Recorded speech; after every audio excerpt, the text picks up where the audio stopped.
Doctor साहब, मैं इसको ये समझता हूँ कि इकोनॉमिकली ईरान ने विन कर लिया दुनिया की इकोनॉमी को धचका लगा के, क्योंकि दुनिया की इकोनॉमी अमेरिका की तरफ देखती है, और मिलिटरीली जो है वो उसको अमेरिका ने डैमेज किया ईरान को। सो अब अभी जिस तरह चिश्ती साहब भी बात कर रहे हैं कि ज़ाहिर है पूरी दुनिया में रिसेशन, बर्डन, इकोनॉमिक स्ट्रेस जो होगा, बट अब ज़रा पाकिस्तान के कॉन्टेक्स्ट में हम आते हैं। अगर if you want to comment about that you can, but मुझे ज़रा इसको भी डिस्कस करना है। ये जो लोड शेडिंग का आगाज़ हो गया पाकिस्तान में, इसके जो मौजूदा वॉर की सिचुएशन है उससे कितना ताल्लुक है, और हमारी इंस्टॉल्ड कैपेसिटी होने के बावजूद लोड शेडिंग क्यों हो रही है? लोगों के जहन में ये सवाल है।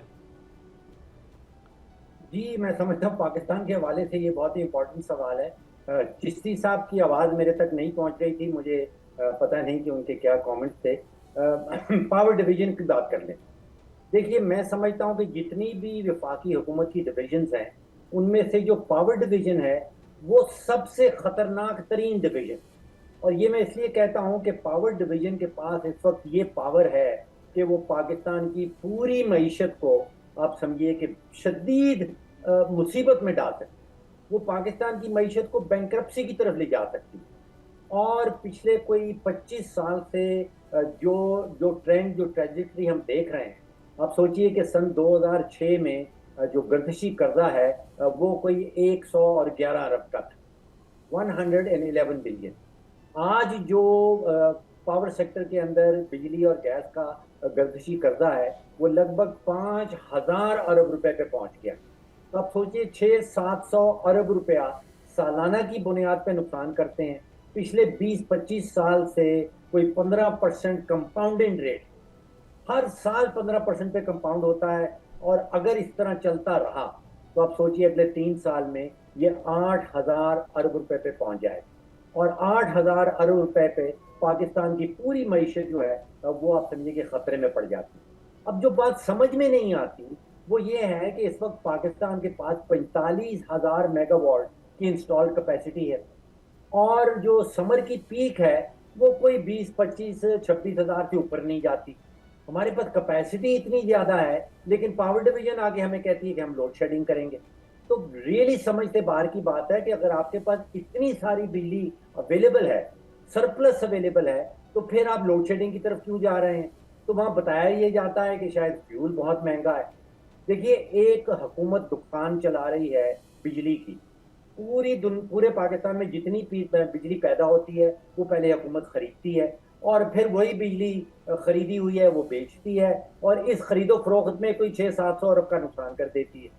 अगर आप 25 साल से एक दुकान चला रहे हैं जिसमें मुसलसल 600-700 अरब का सालाना नुकसान कर रहे हैं, तो खुदाया उस दुकान को बंद कर दें, क्योंकि वो अखराजात, वो जो नुकसानात हैं वो तो पाकिस्तानी टैक्स पेयर्स ने पे कर रहे हैं। तो ये पावर डिवीजन को जब तक सीधी सिंक में नहीं लेके जाएंगे, आप सोचिए पाकिस्तान की पूरी मईशत जो है वो खतरे से खाली नहीं। ओके, ठीक है। सो आप ये कहते हैं कि ये बिजनेस गवर्नमेंट छोड़ दे और ये प्राइवेट सेक्टर के हवाले कर दे, ताकि पाकिस्तान को जो नुकसान होता है, जो लॉसेस होते हैं, उससे निकला जा सके।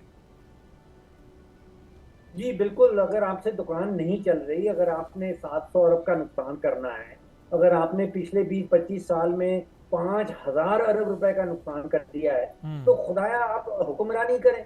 हुकूमत का सही। काम बिजली खरीदना, हुकूमत का काम बिजली बेचना, हुकूमत का काम डिस्कोस चलाना, हुकूमत का काम हुक्मरानी करना है। Let the private sector do this. Okay. तो ये सारा का सारा बोझ आप डाल देते हैं टैक्स पेयर्स के ऊपर। उसके बाद फिर एफबीआर के ऊपर जो है वो गोलाबारी शुरू हो जाती है हाँ, कि जी जाहिर है, आप आप ठीक टैक्स। कह रहे हैं, गवर्नमेंट्स चेंज होती रहती हैं और उसके बाद आम बंदे पर ही बर्डन होता है। हुकूमत पे भी क्या बर्डन होता है यहाँ, तो आपको पता है कि नई गवर्नमेंट आती है, वो अपनी नई पॉलिसीज़ के साथ शुरू कर देती है, और ये सर्कुलर डेट हमारी दास्तान पिछले 20 साल से बनी हुई है। डॉक्टर कमर चीमर साहब, प्राइम मिनिस्टर के 3 ममालिक के दौरे की स्ट्रेटेजिक इम्पोर्टेंस, क्या इससे सिर्फ इकनॉमिक पॉइंट ऑफ व्यू से देखना दुरुस्त है? क्योंकि अगले हफ्ते सऊदी अरब की जानिब से पाकिस्तान को $3 अरब के डिपॉजिट मौसूल होने का भी इम्कान जाहिर किया जा रहा है। देखिए, मैं समझता हूँ इस वक्त जो सिचुएशन चल रही है उसमें जितना ज़्यादा हम इंगेज कर सकें अपने दोस्तों के साथ, पर्टिकुलरली सऊदी अरेबिया, तुर्की के साथ, और ऑन बोर्ड ले सकें उनको कि किस तरह की सिचुएशन जो है वो बन रही है, मेरा ख्याल है उतना ही ज़रूरी है। पहली बात तो ये है। तो सऊदी अरब के साथ क्योंकि हमारा एसएमडीए भी है, फाइनेंशियली भी वो अभी जैसे उन्होंने कहा है कि स्टेट बैंक वो हमारे पास $3 बिलियन का डिपॉजिट भी रख रहे हैं, 5 बिलियन को वो एक अनलिमिटेड टाइम के लिए वो एक्सटेंड कर रहे हैं, और उनको बताना भी ज़रूरी है कि किस तरह की सिचुएशन चल रही है और अभी क्या डेवलपमेंट और लेटेस्ट क्या है ईरान के ऊपर, क्योंकि सऊदी अरब के ऊपर ज़ाहिर बात है ईरानी हमले हुए हैं। कतर के साथ मैं समझता हूँ ये जो हमारी एक इंगेजमेंट है ये बहुत ज़रूरी है और ये एक डिफरेंट नेचर में अब जा रही है, क्योंकि मुझे याद है जब ये जंग शुरू होने से पहले भी पाकिस्तान की प्राइम मिनिस्टर जो है वो कतर गए थे कुछ दिन पहले, तो वो भी एक जाना बताना ज़रूरी है। कतर के साथ एक नई जो है वो एक डायरेक्शन बनेगी, एक नया लिंक बनेगा, और जीसीसी के अंदर मैं समझता हूँ जिस तरह की तब्दीलियाँ आ रही हैं उस हवाले से।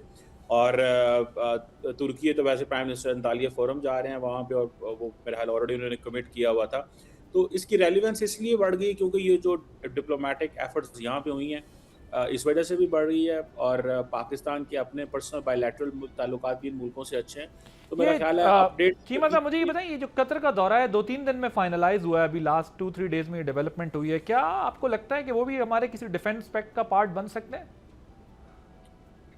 देखिए मुझे ज़ाती तौर पे तो नहीं लगता, और लेकिन हाँ ये ज़रूर है कि हमारा कतर के साथ एक इंगेजमेंट होनी ज़रूरी है, क्योंकि जो कंफर्ट एक सऊदी अरब को मिलती है इस चीज़ से कि और मिडल ईस्ट में गई है जी कि पाकिस्तान के सऊदी अरब के साथ दिफाई एग्रीमेंट है, तो ईरान जो है वो उस बड़ा केयरफुल रहा है सऊदी अरब के हवाले से, और उसको बताया गया था कि केयरफुल रहना है, सिचुएशन इस तरह की है, और ईरान के हमारे अपने ताल्लुकात भी हैं, तो कतर की पोजीशन भी बहुत बेहतर हो सकती है इस सिचुएशन के अंदर। लेकिन क्या कतर इसमें आएगा ये इम्पोर्टेंट है, इससे जारी बात है सऊदी अरब की इनपुट भी बहुत ज़रूरी है इसमें, क्योंकि सऊदी अरब के जीसीसी किस तरह के ताल्लुकात हैं तमाम प्लेयर्स के साथ इंडिविजुअली, वो भी मैटर करते हैं इस तरह के दिफाई एग्रीमेंट के अंदर।